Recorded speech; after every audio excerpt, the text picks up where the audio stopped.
Good morning, everyone. Thank you for being here. I am Rob Bonta, California Attorney General, and I want to say thank you for joining us. We're here today to announce the arrest of 3 suspects for stealing personal identifying information to open credit lines, then maxing out those credit lines. Their fraudulent scheme involving identity theft resulted in a loss of over $100,000 worth of merchandise from several retailers across California, high-end jewelry stores predominantly, as well as Harbor Freight. And as a result, my office is charging these 3 individuals with 34 counts of organized retail theft, grand theft, and identity theft. That's 1 count of organized retail theft. We have 20 counts of grand theft and 13 of identity theft. And before we dive in, I want to thank our law enforcement partners who we couldn't do this work without. This was very much a collaborative effort, an effort of partnership and sharing information and working together hand in hand. I want to thank the Department of Homeland Security. I want to thank the California Highway Patrol, and also thank the Los Angeles County Sheriff's Department. You'll be hearing from Chief Mendoza at the Sheriff's Department shortly.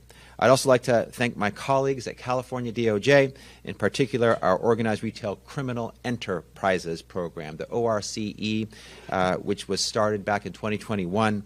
I also want to thank our Special Prosecution Section, who will be prosecuting the case, our Organized Retail Criminal Enterprises program housed within the California DOJ with a lot of great partnership. That program led the investigation and the arrest, and our Special Prosecution Section within the California DOJ will be prosecuting the case. And it's because of our combined efforts that we're here today. We wouldn't be here without the collaboration and the partnership. Our message to those involved in these crimes is unwavering. If you are engaged in organized retail crime, if you go after our businesses and steal from them, if you steal the identities of fellow Californians, if you try to make an easy buck off of other people's hard work, we will come for you. And this is yet another example of that fact. After a thorough investigation, my office found that over the course of about 5 months in 2023, the 3 suspects involved in this case had allegedly purchased multiple pieces of jewelry from several retailers throughout the state using credit accounts they illegally opened after stealing identities from 13 individuals. They would steal the identities, they would present themselves in these high-end jewelry stores as these other individuals. They'd open up a credit line in the store with the false name, the stolen identity, and then they would proceed to max out the credit line, purchasing high-end jewelry from these stores. The stolen personal identifying information included driver's license numbers, passport numbers, and A numbers, alien registration numbers. The suspects, posing as these individuals, used these illegally obtained documents to open the lines of credit at the high-end jewelry stores and Harbor Freight stores and make the expensive purchases, as I mentioned. Their fraudulent scheme was organized. They worked in concert, in tandem, stealing multiple Californians' identities and engaging in multiple crimes across multiple counties, specifically 7 counties, both in Southern California and in the Bay Area. They engaged in these crimes in Los Angeles County, in Orange County, in Riverside County, in San Bernardino County, in Alameda County, San Mateo County, and Santa Clara County. So 7 counties. But their operation didn't stop there. They also committed these crimes in Nevada, Utah, and Arizona. Of course, those are other jurisdictions besides ours, and law enforcement authorities in those states are involved in those cases. All told, the loss for the impacted retailers, when you include the thefts in the other states, totaled over $300,000, all told across the multiple states. In California, again, over $100,000. Today's charges should serve as yet another warning to those involved in organized retail crime in California. There will be consequences. Here, a 34-count indictment, all felonies, exposure to the suspects ranging from 6 years at the lowest to 14 at the highest. We are completely focused on these criminal schemes. We are working with resources and commitment and priority within our office, working with our law enforcement partners across the state, working with businesses who've been impacted, listening to what's happening in their stores and following up when they reach out to us. Whether it's stealing hundreds of thousands or millions of dollars of merchandise, all while stealing other people's identities. Operations like the ones we're discussing today, they disrupt our economy. They endanger the public. Across California, business owners, workers, and families are worried about organized retail crime. And I hear them when they say it's one of their top concerns. As California's chief law enforcement officer, I'm here to make sure our state remains the best place to live, to work, to raise a family, and yes, to run a business. That includes going after organized retail crime, as today is yet another example. I'll continue to marshal the resources, the expertise, and intelligence of California DOJ to put a stop to these malicious crimes. Organized retail crime will not be tolerated, not by businesses, not by law enforcement, not by me. Today, we're making that abundantly clear. Thank you again to our partners in this investigation. Again, we wouldn't be here without them. I'd also like to take a moment to thank my team, the folks within the California DOJ who worked up this case on the investigative side and will be prosecuting it. Ashley Lee, Mike Whitaker, Patricia Fusco, Anthony Brady, Rigoberto Garcia, Sok Ki-young, Ray Diaz, and Chief Stephen Woolery. Thank you to my team. Proud of the work that you've accomplished here and are continuing to do. Before we open it up for questions, I want to hand it over to Chief Joe Mendoza from the LA Sheriff's Department.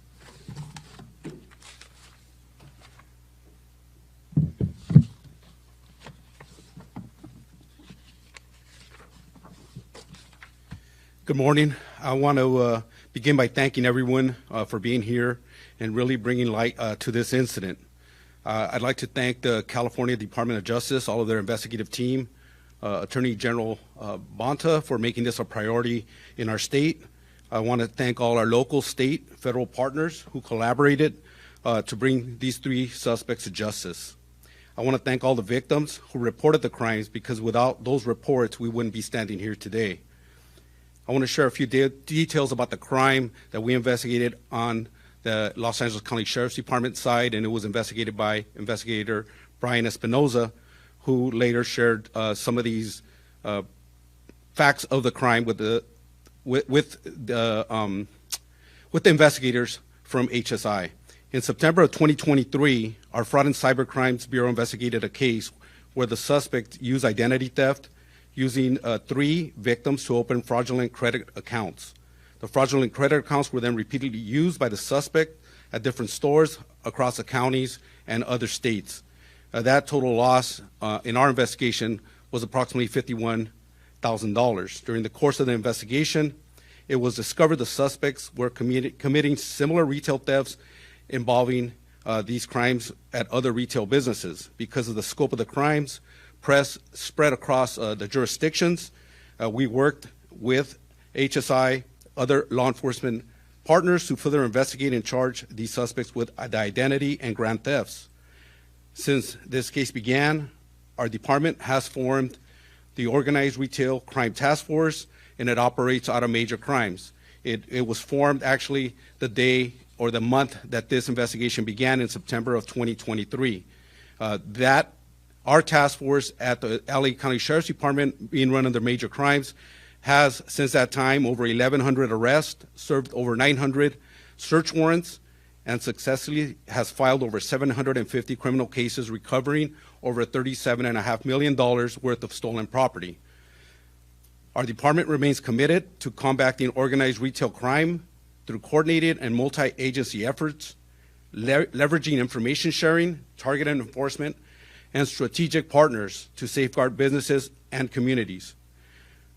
With that being said, I believe that the most important element in disrupting these criminal networks is for the public and retailers to report identity theft, retail thefts, and where stolen goods are being sold, where they're being fenced in the communities, because that's where we can really put a dent by recovering and shutting down these networks. Fighting crime is a partnership, and we can't do it without the public's help. And if anyone has any information in LA County, please contact LA County Sheriffs, any of our 23 stations, our Major Crimes Bureau, or Crime Stoppers if you would like to remain anonymous. With that, once again, I want to thank all our partners in this great case, and thank you very much. Thank you, Chief. Again, I want to thank our law enforcement partners as well, LA Sheriff's Department, California Highway Patrol, Homeland Security. Together, we are able to accomplish things that we are not able to accomplish alone, and this is yet another example. So with great appreciation and respect, I say thank you, and I'm happy to open up to any questions you might have. Where were they selling the items? Selling the items? Yes, I mean, they get money for them, right? They have to sell them. So where were they using social media platforms? Were they? Thank you. So first, the items were stolen from the 7 counties, and we are still engaged in an ongoing investigation. But there's a high probability they were reselling the stolen items at pawn shops and getting cash for them. You kind of said it before, but what kind of jail time is it facing individually? And also, is there restitution penalty as well? Sure. There are 3 suspects. 2 of them are brothers. The brothers are facing, because of their criminal histories and their culpability in this organized retail criminal scheme, 13 and 14 years of exposure, and the third individual faces 6 because of his unique history and his culpability and involvement in the case. What can you tell us about the suspect's brothers? Are they California residents? Are they undocumented immigrants? What can you tell us? I believe that they're all American citizens from California, from Southern California. A couple of them had a prior involving stolen identity in the past that they, of course, when you have a prior, that means you were arrested and you were convicted and you served your time or whatever your punishment was. So that's what I can share. How long have they been operating? Our involvement was about a 5-month period between March and July of 2023 is what our investigation revealed to us. And you mentioned this before. You said that some of the victims came forward. That's how you guys were led to them, correct? The victims were definitely a part of it. They have to be for the identity theft portion. We need to ensure that they did not give permission for anyone else to use their identity or to present themselves as them, and so we do need a victim confirmation component for the charges that we're bringing. But the high-end jewelers, one of their representatives came forward and shared the scheme that they were being the victim of. And so we appreciated the partnership with the business community, with the high-end jeweler, to share with us what they were experiencing and to seek support from us as law enforcement. And that we have these ORCE, these organized retail criminal enterprises meetings with law enforcement partners across the state and business partners across the state, retailers. And at one of them, the LA Sheriff's Department came forward and shared with us some information about thefts at Harbor Freight, and that really helped us unlock the case. And so between the high-end jeweler, LA Sheriff's Department, some of the information that we had access to, there was a lot of dot connecting that allowed us to break open this case and identify this trio involved in organized retail crime, arrest them, and hold them accountable. How did the high-end dealer know that this was a scheme? Were they continually coming back to their store, or how? Can you explain how all that came to be? Yeah, I mean, they were aware that people were coming into their store, these 3 suspects, that they were opening up credit lines under other IDs, maxing out the credit lines that their store provides, and then not paying them. So they were seeing the non-payments. They were seeing that there was something wrong and that they were being victimized and taken advantage of. So they shared it with us. I don't think they knew all of the details of the scheme, who and how, and but they knew that there was multiple maxed out store-backed credit cards, credit lines that were not being paid back.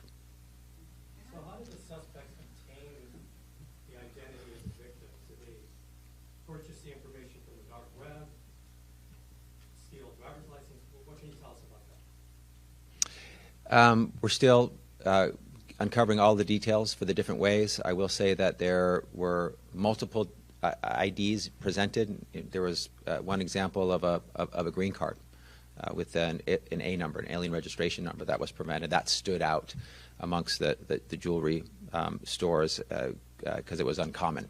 There was also driver's licenses that were presented. So some of the details for how they stole the identities vary, but they ended up having different forms of identity that they presented in the stores. Are you anticipating any more arrests down the line? Finding out where they get it from, are there other people involved? Not specifically, although the investigation continues. There are still potential other victims that we may be able to get in touch with and could confirm that their identity was stolen. We'll see how that plays out. If the ongoing investigation reveals other suspects, we, of course, will hold them accountable as appropriate. But right now, we think we have the trio of individuals who are involved in this organized retail criminal enterprise. How were you able to tie them to the crimes in other states? Were they using the same fraudulent IDs or video or how? We were able to identify who the three individuals were. We engaged in surveillance and were able to get warrants based on that surveillance and identify, and I think we have pictures here, some of the items that that were stolen, as well as the IDs. And so we got a good sense broadly of where they were operating, including the multiple counties. A lot of the thefts were part of the same line of high-end jewelry stores, which operate in other states as well. And so that helped us piece it together as well. And this question is for both you and also Chief Mendoza. I know it's not germane to this particular case, but I've talked to many detectives in different jurisdictions about retail theft, and one of the frustrations they have is how platforms like Amazon Marketplace and other online marketplaces have made it easier for people to fence and stolen items. Have you been speaking to the social media companies, and what has been their reaction? We have. I'm glad you mentioned that. Making it difficult or impossible to resell stolen items that are stolen through organized retail crime can really help us address this ongoing challenge. And a couple years ago now, we had some meetings, discussions, and strategic planning events with retailers as well as the online marketplaces. And retailers were getting their items stolen, and they were seeing their items, their stolen items resold on platforms, and of course that was a source of frustration and a problem that needed a solution. And so we were able to create a memorandum of understanding between the retailers and many of the retailers, not all, and many of the online marketplaces, not all, to communicate more clearly together, to do more identification of stolen items on platforms and to remove them, and to share that information with local law enforcement. So being able to communicate, to flag stolen items, to make sure that when they're identified, law enforcement gets involved, that MOU and that understanding from multiple years ago was very helpful. It hasn't completely solved the problem, but we are very aware of the challenge that you have just described and have made some inroads in addressing it. So which companies signed on, the social media companies signed on to the MOU and which ones didn't? There's many. We can get you the MOU. We did a press conference on this in LA maybe 2+ years ago. So I will get you the specific information that you need by getting you the MOU. Any other questions? Oh, sorry, Chief Mendoza wanted to. I echo everything that Attorney General Bonta has said. I mean, it's all about people coming forward, giving us that information, because we're not going to be able to identify it. But when those retailers who we have partnerships with come forward and let us know that their products are there, then we're able to move in, work collaboratively with all our agencies, and be able to seize those products and get them off the market. In addition, I mean, there's also these crews that are repackaging these items. And so the only persons that are going to recognize those items are the victims. So the victims have to come forward, make themselves available to us, and then we'll swoop in and do the rest. We just need that collaboration from the retailers, from the victims, and we'll collaborate amongst ourselves to make sure that we bring these people to justice. Thank you. Thank you. Any further questions?